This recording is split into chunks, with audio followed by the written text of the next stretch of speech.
I think people who know me well, and I think that would include various users of Orchestral Tools products, would know that I've been a mad collector of musical instruments for all my professional life and before.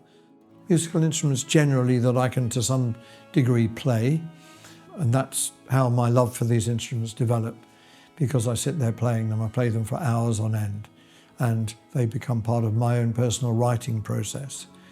And there are instruments that I have that I couldn't ever imagine passing on to someone else. They're just part of me.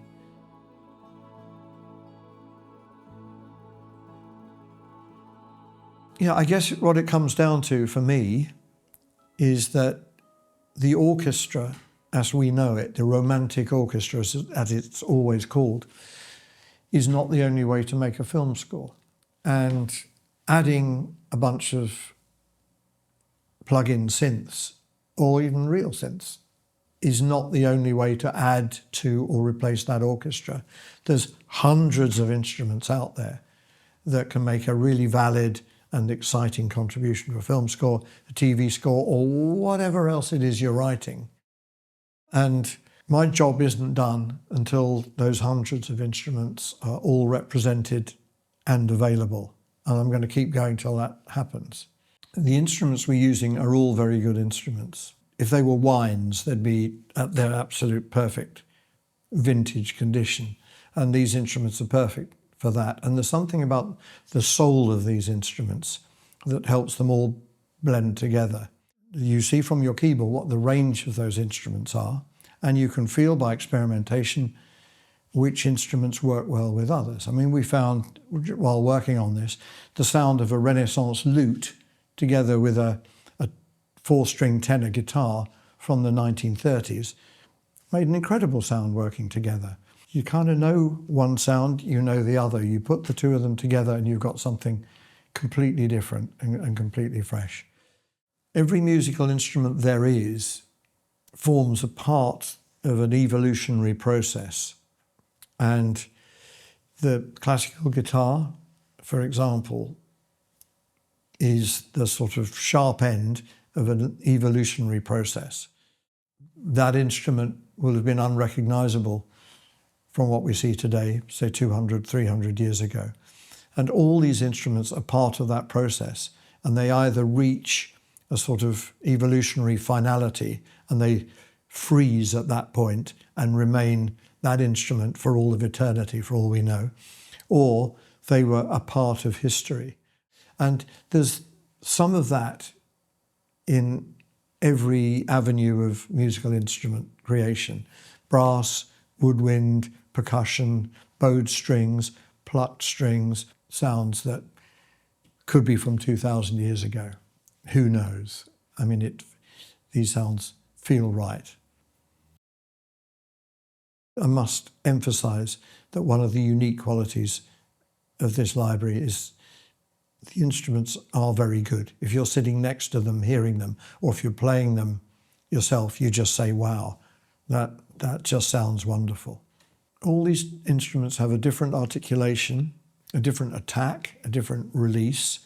They respond differently to the use of dynamics. If they play chords, the chords are spread in a very different way.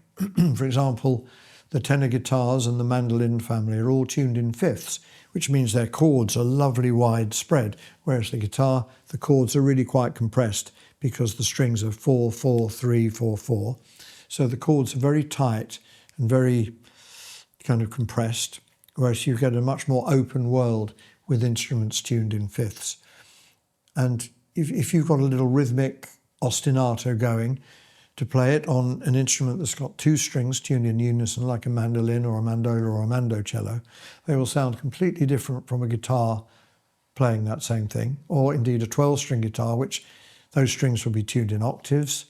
So this is new, this is unique, and it's something that won't have sprung up into your composition from the use of a guitar, just a normal guitar, electric or acoustic. These are new and very different sounds. I've worked on several film scores.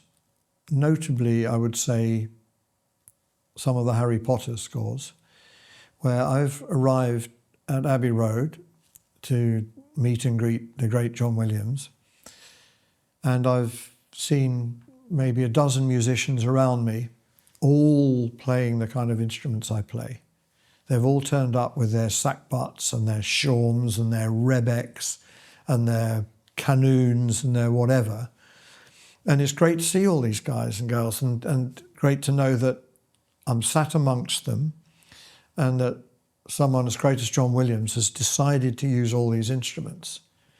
Now, in the real world, we get to use those instruments by using samples. And if we get lucky and we get a budget, we get to replace those samples with the real players if we want to, if we need to. But without these samples, we don't even get to the starting point of all this. And I mentioned Harry Potter. There's also the number of scores I've worked on for and with Hans Zimmer and Harry Gregson Williams, where a lot of these instruments get used for real and samples. And let's be honest, in the final mix, sometimes it's the sample, sometimes it's a real instrument. Sometimes people get really wedded to the sample. Sometimes they say, oh, that can be a bit more expressive. It's the real instrument if you have a chance to use the player of the actual instrument. But it's always a pleasure to hear these instruments suddenly popping out of an orchestral texture, something new, and the ears prick up going, what's that? What's that sound? That's not a piccolo, that's something different. That's not an orchestral harp, what's that? And, going along and playing on these sessions is always just a load of fun, because you've got a load of players who haven't sat in these long orchestral sessions that go on for a week, and they know they're in there to provide something special. There are loads of very good people out there topping up the massive resource that we all have, we're all very fortunate to have, that recreates a full orchestra in your studio. That doesn't need to be my job. We already have a fantastic resource, and it's being further refined and perfected by very talented and very skilled people all the time. So that's not my job. My job is to bring to you, deliver to you all the sounds that are non-electronic, non-orchestral, and you'll get them all pretty much.